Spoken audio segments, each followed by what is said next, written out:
50তম বৰ্ষ ৰাস উদযাপন কৰিছে সভাপতিৰ দৰে দায়িত্ব গধুৰ দায়িত্ব অলংকিত হৈছে এই মুহূৰ্তত কি ক'ব কেনেদৰে প্ৰস্তুতি কেনেদৰে হয় মই ইয়াৰ দ্বাৰা সকলোকে মই মোৰ ফালৰ পৰা আন্তৰিক সেৱা জনাইছোঁ আমি ভগৱান শ্ৰীকৃষ্ণৰ লীলা আৰু ৰাস যাত্ৰা প্ৰথমতে আমাৰ যিসকল জ্যেষ্ঠ ব্যক্তিয়ে আমাৰ মাজলৈ দি গ'ল তেওঁলোকক মই প্ৰথমেই মোৰ ফালৰ পৰা সেৱা জনাইছোঁ দ্বিতীয়তে এই ৰাসখন আমি ধৰ্মীয় পৰম্পৰা মতে সম্পূৰ্ণৰূপে আমি প্ৰতিটো বছৰৰে আমি ৰাস পূৰ্ণিমাতেই পালন কৰি আহিছোঁ গতিকে আমি সকলোৱে মিলি জুলি আমাৰ অগ্ৰজসকলে আমাক যেনেকৈ আগবঢ়াই থৈ গৈছে তেনেদৰে আমি সেই পদাংক অনুসৰণ কৰিছোঁ সেই অনুসৰণ কৰি আহি সৰুৰ পৰাই নাচি বাগি আহি আজি 50 বছৰ এটা দীঘলীয়া যাত্ৰা এখন ৰাস পতাটো ইমান পটককৈ সম্ভৱ নহয় তথাপিও মানে আমি সকলোৰে সাহায্যত আমাৰ ৰাইজসকলৰ উপযুক্ত সাহায্যত আমি আগবাঢ়ি গৈ আছোঁ গৈ আজি আমি 50তম বৰ্ষ পাইছোঁ এই 50তম বৰ্ষত আজি মই গৌৰৱান্বিত যে মই সভাপতিৰ দায়িত্ব পালন কৰিবলৈ পাইছোঁ এই ৰাস যাত্ৰাখনে মোৰ স্বৰ্গীয় পিতৃদেৱ আছিল প্ৰতিষ্ঠাপক সভাপতি ৰূপাল জয়ন্তীৰ সভাপতি আৰু আজি মই সোণালী জয়ন্তীৰ সভাপতি ৰূপে মই মোৰ স্থানৰ পৰা মই সেইসকল আমাৰ গুণমুগ্ধ ধৰ্মীয় ব্যক্তিসকলক যিসকলে সহযোগ কৰিছে সকলোকে মোৰ পুনৰবাৰ সেৱা জনাইছোঁ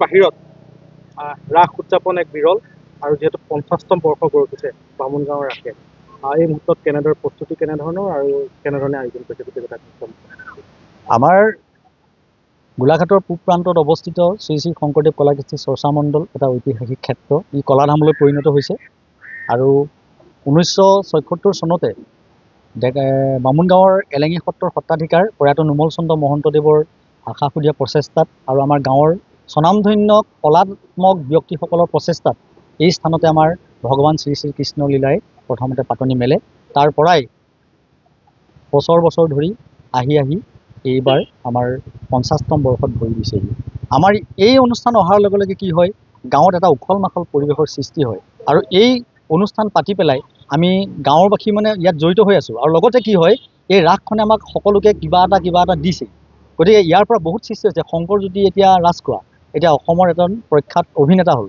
প্ৰবীণ নাথ অৰ্ণৱ ৰাজখোৱা চিত্ৰৰঞ্জন মহন্ত দীপালী তামুলীৰ পৰা আদি কৰি মুখ্য কৰি বিভিন্ন ধৰণৰ ইয়াত মানে কি হৈছে অভিনেতা সংগীত শিল্পী বাদ্যকাৰ সৃষ্টি হৈছে গতিকে এই অনুষ্ঠান আমাৰ প্ৰত্যেকজন ৰাইডিঙে বামুণ গাঁৱৰ কলাত্মক কলা শিল্পী মনৰ আহে কোহে সোমাই আছে আৰু এই অনুষ্ঠান সদায় জীয়াই থাকিব আৰু আমি লগতে অসমবাসীক আমি আমন্ত্ৰণ জনাইছোঁ 4 আৰু 6 নৱেম্বৰ তাৰিখে আমাৰ শংকৰদেৱ কলাকৃষ্টি চৰ্চা মণ্ডললৈ আহক জীৱাত্মা হিচাপে আহক কায়িক অৱস্থিতিৰে পৰমাত্মাৰ সৈতে বিলীন হৈ এই যিটো আমাৰ ৰাস পূৰ্ণিমা তাতে আপোনালোকে জীৱন সাৰ্থক কৰক আমি সকলোকে আমন্ত্ৰণ জনাইছোঁ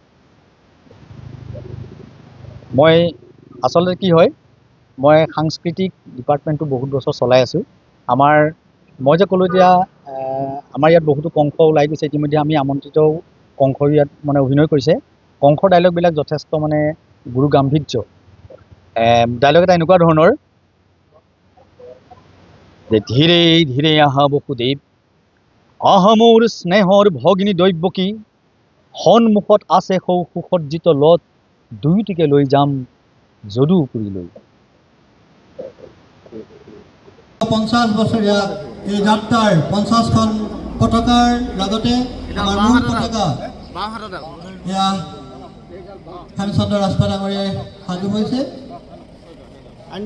আৰু আমি বাকীসকলকো লাহে লাহে পতাকা নিৰ্দিষ্ট স্থানলৈ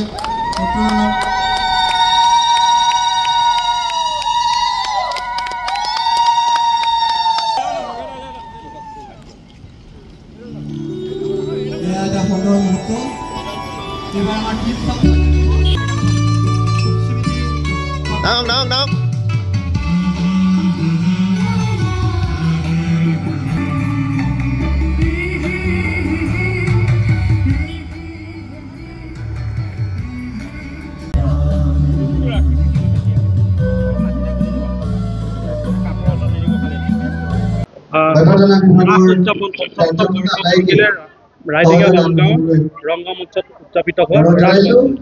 আৰু এই বৰ্ষত আপুনি কংসৰ দৰে চৰিত্ৰত অভিনয় কৰিছে, এই মুহূৰ্তত কি ক'ব? হয়, এটা দীঘলীয়া পৰিক্ৰমা, 50 বছৰৰ এটা পৰিক্ৰমা যিহেতু বৰ সহজ নহয়।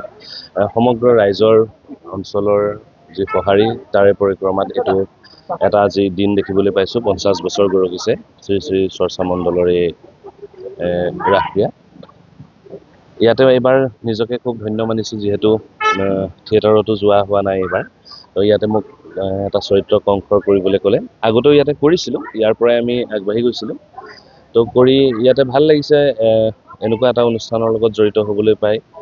লগতে গৌৰৱ অনুভৱ কৰিছোঁ, গাঁৱৰ এনেকুৱা এটা অনুষ্ঠানে ইমান দীঘলীয়া এটা পৰিক্ৰমা অতিক্ৰম কৰিছে।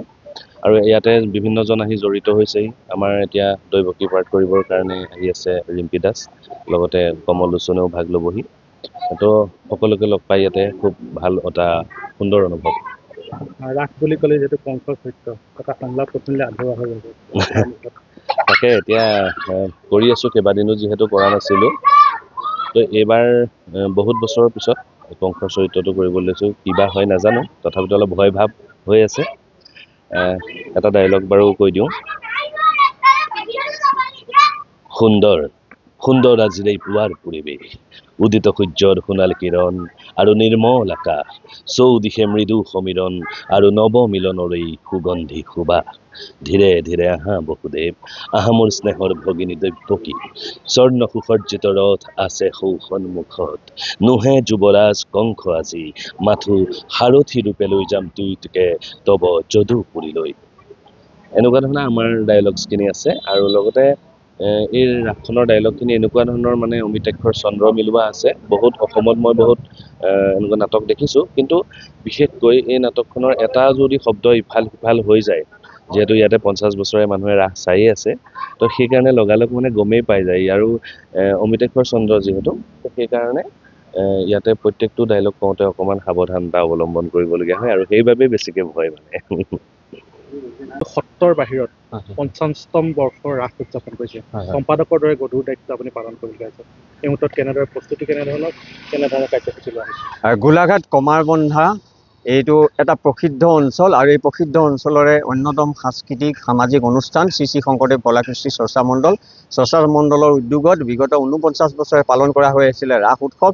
লক্ষজনৰ সমাৱেশ হয়। এই বছৰো আমি আয়োজন কৰিছোঁ। আজি, কাইলৈ আৰু পৰহিলৈ 4, 5, 6 নৱেম্বৰ, 17, 19 কাতি অসমৰ ভিন্ন ক্ষেত্ৰৰ ভিন্নজন আহিব, সাহিত্য ক্ষেত্ৰৰ ব্যক্তি আহিব, লগতে কেওটা সংগঠনৰ নেতৃত্ব আহিব, ৰাজনৈতিকভাৱে গুৰুত্বপূৰ্ণ ব্যক্তি আহিব, বিভিন্ন ধৰ্মাৱলম্বী লোকে, কেইবাটাও ধৰ্মৰ লোকে ইয়াত অংশ ল'ব। আজি এটা ফৰেনৰ দল, এটা কোৰিয়াৰ বিশেষ দলেও আজি অংশ ল'ব। যশস্বী অভিনেতা ৰিম্পী দাস, আমাৰ অৰুণ হাজৰিকা, কমল লোচনৰ দৰে অভিনেতা অভিনেত্ৰী আহিব আমাৰ মঞ্চ শুৱনি কৰিবলৈ। লগতে আমি আশা ৰাখিছোঁ এই অঞ্চলটোৰ প্ৰতিটো অনুষ্ঠানে আজি যেনেকৈ পুৱা ভাগত সহায় কৰিছে, আহি থকা দিনতো আমাক সহায় কৰিব। আৰু এই সোণালী জয়ন্তী উৎসৱ ৰাইডিঙীয়া বামুণগাঁও ৰংগমঞ্চত পালন কৰা হৈছে। আজি, কাইলৈ আৰু পৰহিলৈ মুকলি থাকিব, কোনো টিকেটৰ ব্যৱস্থা নাই। সকলোৰে বাবে আমি দুৱাৰ খোলা ৰাখিছোঁ, সকলো আহিব। যিহেতু 50খন পতাকা উত্তোলন কৰিছে আৰু এটা আকৰ্ষণীয় অনুষ্ঠান আছে আমাৰ ইয়াতে। এখন প্ৰদৰ্শনী প্ৰথমবাৰৰ বাবে আমি গোটেই গোলাঘাট অঞ্চলতে আমি প্ৰথমবাৰৰ বাবে আৰম্ভণি কৰিছোঁ। নলবাৰীত তেনেকুৱা মুখাশিল্প হয়, আমাৰ ইয়াত হোৱা নাছিলে বোধহয়, আমি দেখা নাই। আমি মাজুলীৰ সত্ৰীয় পৰম্পৰাৰ যি মুখাশিল্প, সেই মুখাশিল্পক আমি ইয়ালৈ আনিছোঁ। গতিকে আশা কৰিছোঁ ৰাইজে চাই আপ্লুত হ'ব। আৰু লগতে অসমৰ বিভিন্ন ক্ষেত্ৰৰ কেইবাগৰাকী বিশিষ্ট ব্যক্তিয়ে এই মুখাশিল্পৰ লগতে অন্যান্য যিকোনো খবৰৰ বাবে যোগাযোগ কৰক 7099017330 লগতে 7099017110 নম্বৰত।